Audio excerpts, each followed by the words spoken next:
कहीं प्रैक्टिस में पंचकर्म करने से व्यापद ना हो जाए, कॉम्प्लिकेशंस ना हो जाए। अगर ऐसा आप सोचते हो और आपकी प्रैक्टिस में आप पंचकर्म नहीं करते हो तो ये वीडियो आपके लिए है।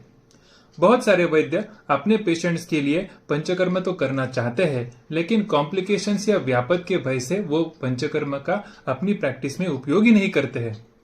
या फिर कुछ ऐसे भी वैद्य होते हैं या फिर कोई ऐसे भी चिकित्सक होते हैं जो पंचकर्म करते हैं लेकिन वमन, विरेचन, प्रॉपर तरीके से बस्ती, नस्य ये ना करते हुए बस ऊपरी कोई चिकित्सा जैसे स्नेहन है, स्वेदन है, शिरोधारा है, यही सारे रिलैक्सेशन वाले चिकित्सा करते रहते हैं और इन्हीं को पंचकर्म का नाम देते रहते हैं।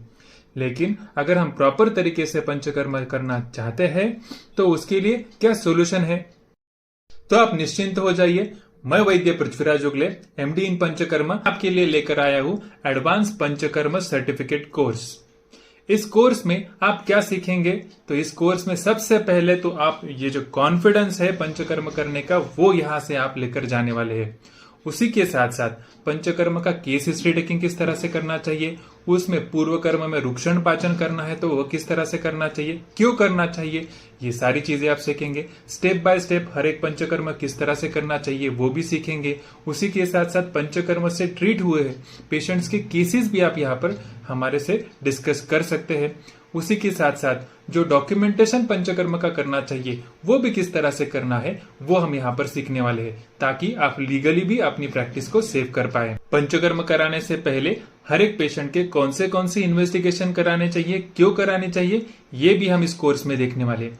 पंचकर्म के लिए कौन से मेडिसिन यूज करने चाहिए, किस मात्रा में कैसे बनाने हैं, ये सारी चीजें हम इस पंचकर्म कोर्स में सीखने वाले हैं। बहुत बार मेरे पास वैद्य इस तरह की शंका लेकर आते हैं कि अपने प्रैक्टिस में आप हर एक पेशेंट से कितने चार्ज करते हैं।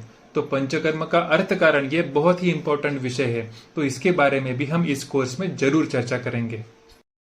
पंचकर्म से हम most common diseases which we encounter during our day to day OPD, उसके बारे में भी हम, उसके प्रोटोकॉल्स के बारे में भी हम इस कोर्स में जरूर चर्चा करेंगे। उसके बाद पंचकर्म का मार्केटिंग किस तरह से करना चाहिए, यानी इथिकल और ऑथेंटिक वे से हमारे पास पंचकर्म के पेशेंट्स हम किस तरह से बढ़ा सकते हैं, ये बारे में भी हम जरूर सीखने वाले। सिर्फ सीखेंगे नहीं तो पंचकर्म करेंगे और उसको बढ़ाएंगे भी और हमारी प्रैक्टिस को और रिजल्ट को भी एनहांस करेंगे। हर एक लेक्चर के बाद क्वेश्चन आंसर सेशन भी रहेगा जिसमें आपकी सारी शंकाओं का हम यहाँ पर समाधान करने वाले हैं।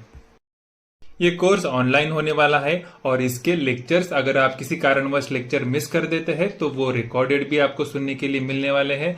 तो ऑनलाइन कोर्स है तो आप घर बैठे बैठे पंचकर्म सीख सकते हैं। तो आज ही अपना एडमिशन जरूर लीजिए।